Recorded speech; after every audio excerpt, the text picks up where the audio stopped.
Think back to the last time you almost stepped off a curb and a car came out of nowhere. You were already back on the sidewalk before you understood why. Your foot had stopped. Your heart was slamming. Your hand had flown out to the side. And only then, a full beat later, did the thought arrive, a car like a messenger running in to report a battle that was already over. You didn't decide to jump back. Something in you decided, and then told you about it afterward. Or think of a smaller, sweeter version. The moment you saw someone you were falling for walk into the room. Your face was warm and your heart was already racing before you'd thought a single word. The body knew. The body always knows first. You just call it you after the fact and take the credit. We've all felt this. We just never stop to ask what it means. So scientists did. Decades ago, they wired a person's brain to a machine and asked them to do one impossibly simple thing: lift a finger whenever they wanted, and note the exact instant they decided to. And the machine caught something that should not have been possible. The brain began preparing to move the finger before the person decided to move it. Not by a little. By a long, ghostly stretch of time, the body already in motion toward a choice the mind believed it hadn't made yet. The decision existed before the decider knew it existed. Let that land for a second. The choice came first. The you who chose came second. Now sit with the question that haunted those scientists, and has quietly haunted everyone who's looked closely ever since. If your body is deciding before you do, then who, exactly, is running your life? And what is it deciding right now, in this very second? While you sit there believing you're the one in charge. Stay with me. Because tonight, we're going somewhere that begins in a brain scanner and ends in the strangest corners of quantum physics and along the way. I think it ends inside you, in a place you've been locked out of your whole life. A back room where every important decision about your future is being made without you in it. Let me show you the door. For your entire life, you've carried a story about how you work. It goes like this. I perceive the world. I weigh my options. I decide. And then my body obeys. Mind first, body second. The captain and the ship. It's a beautiful story. It's the reason you feel in control. And that experiment I just described, repeated, refined, argued over for 40 years, suggests it is almost exactly backwards. The mind is not the captain. The mind is the press secretary. It stands at the podium, calm and confident, and explains decisions that were already made in a room it has never once been allowed to enter. It doesn't make the choices. It narrates them. And it's so good at narrating. So quick, so smooth, that you've never noticed the choice was already gone by the time the words arrived. So the real question isn't, why don't I have more willpower? The real question is, who's in the back room? What is it? And why does it keep making decisions that feel like they're ruining your life? Here is the first clue, and it's a strange one. Your body knows you're in danger before you do. Not metaphorically. Measurably.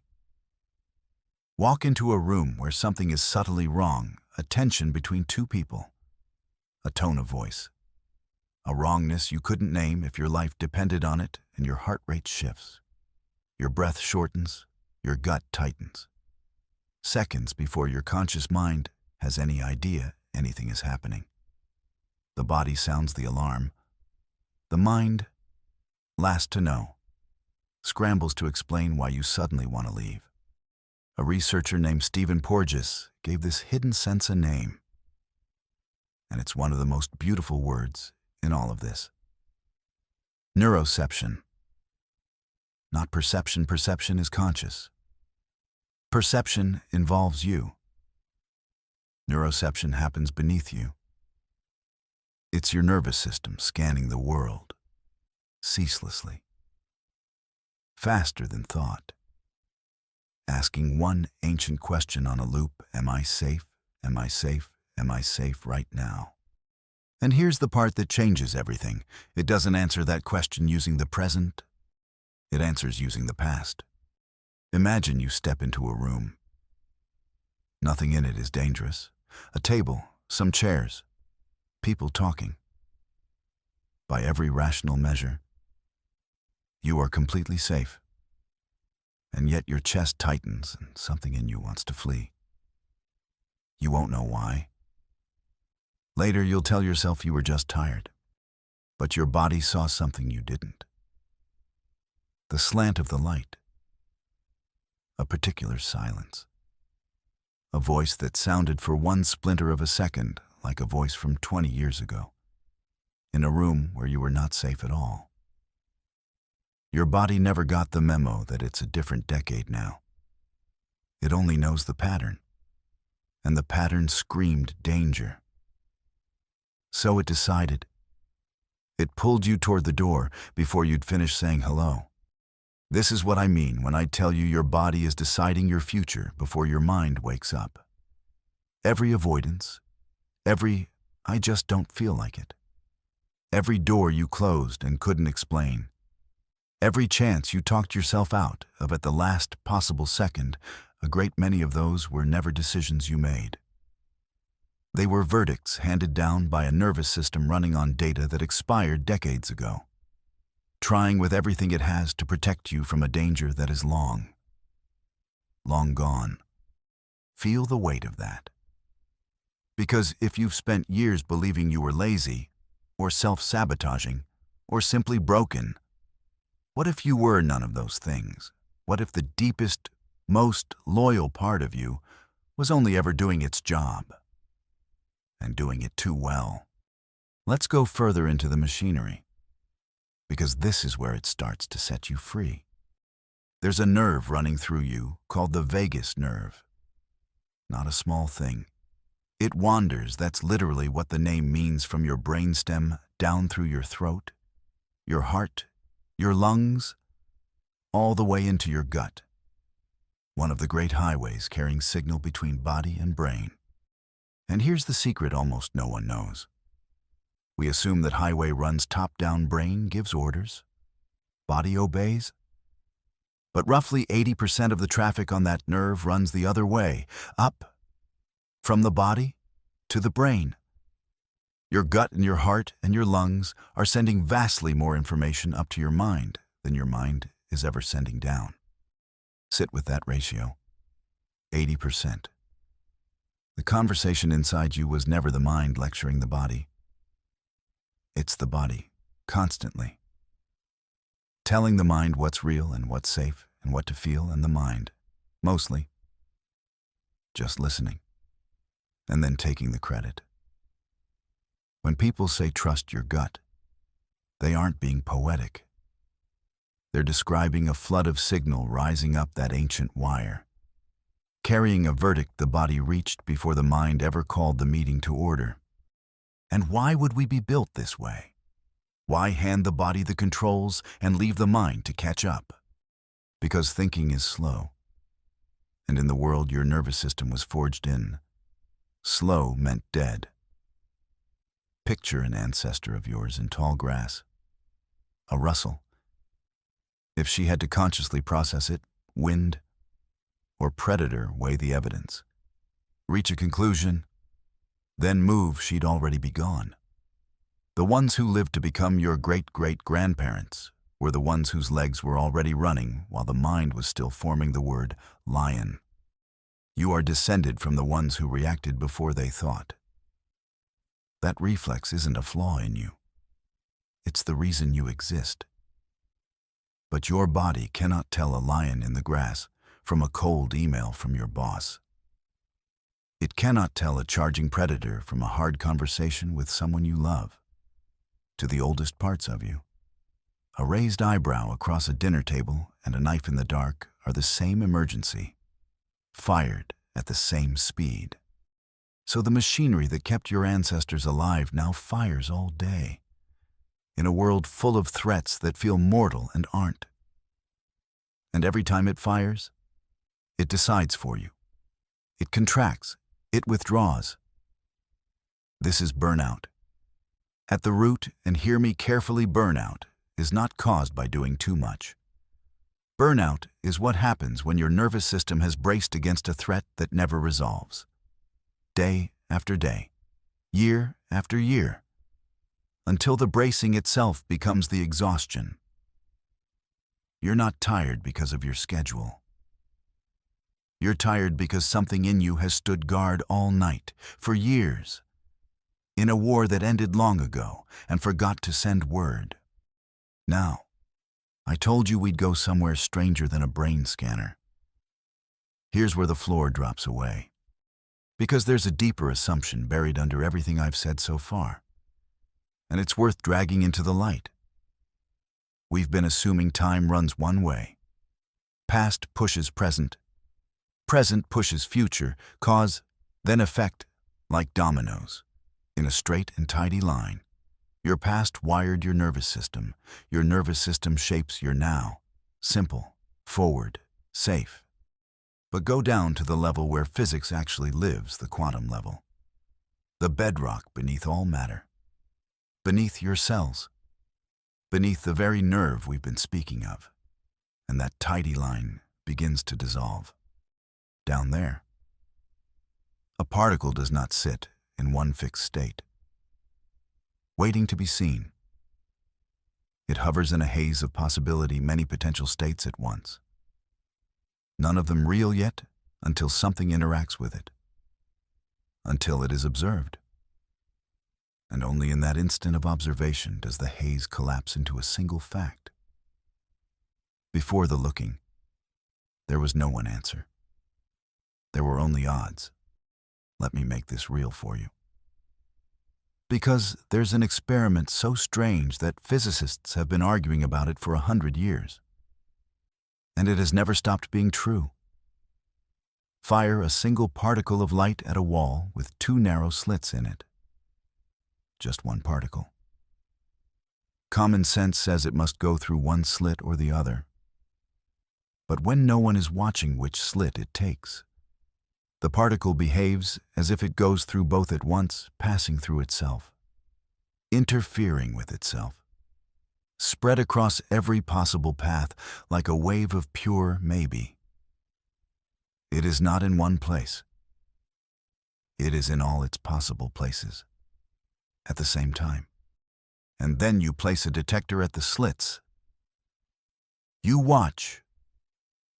You ask the simple question, which way did it actually go? And the instant you look, the particle stops being a wave of possibility and becomes a single hard fact. One slit, one path, one answer.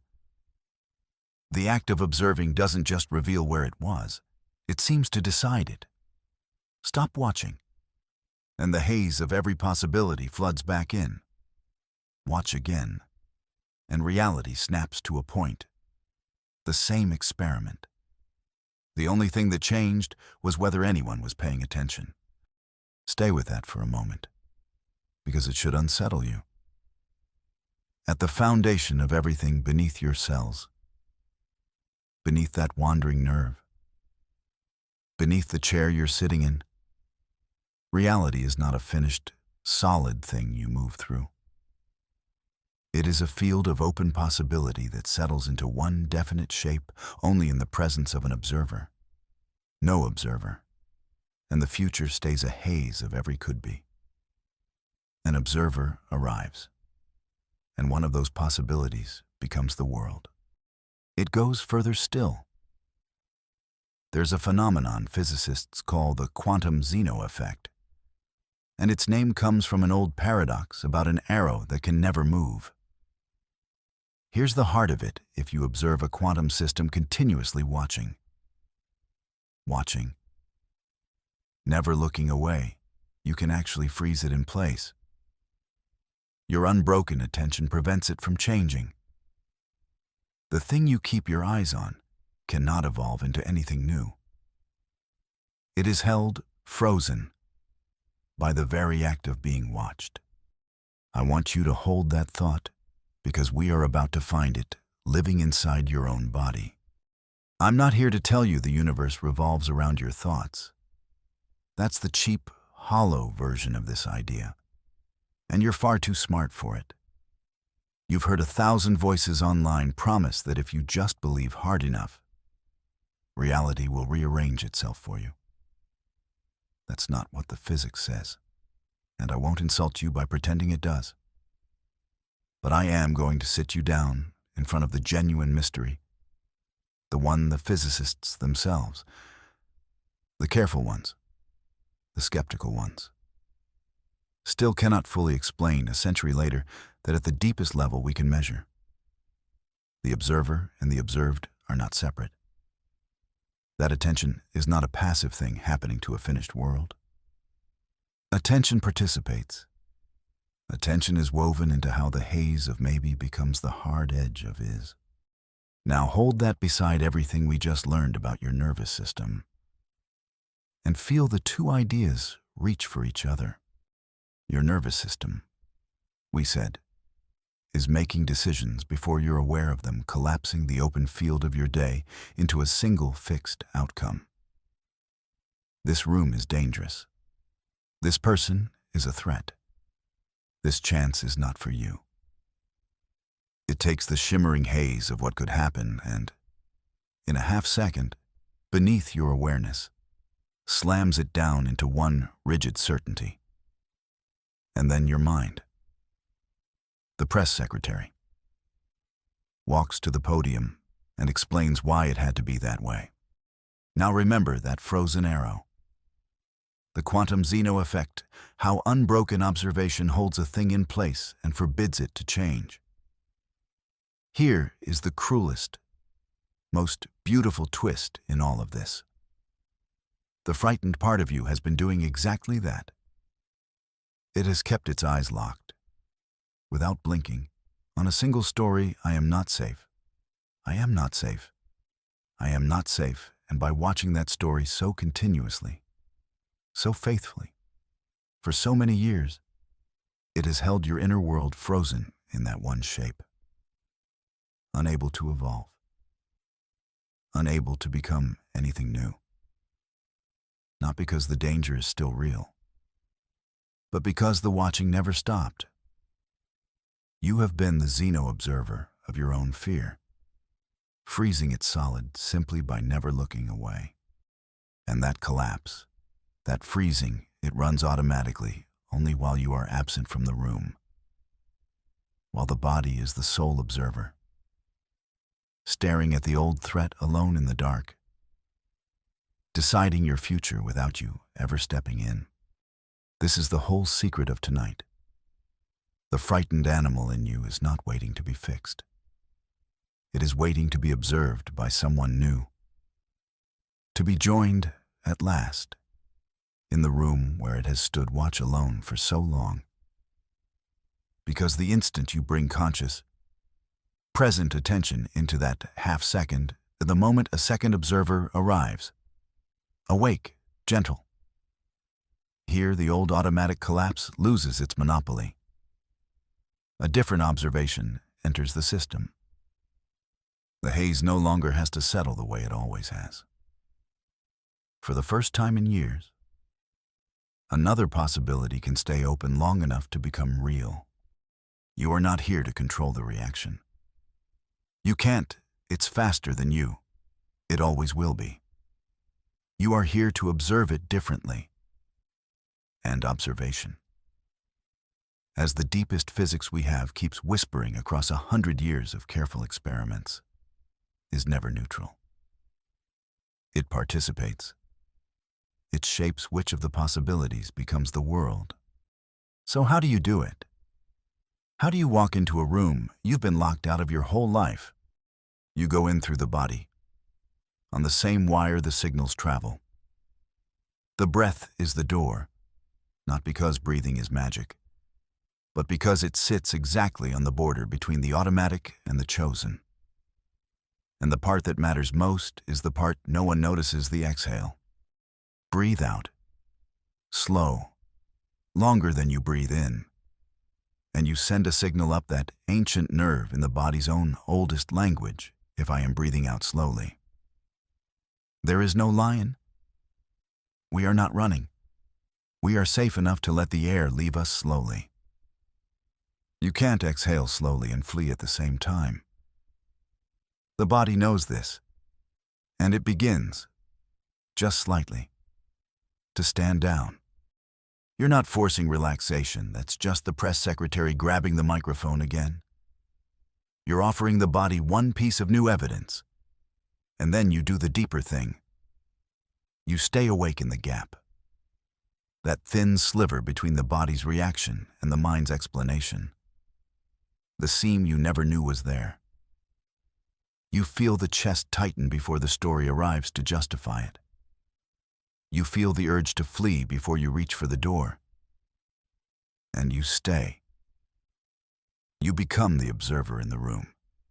And you say softly to that ancient, loyal, frightened thing, I see you.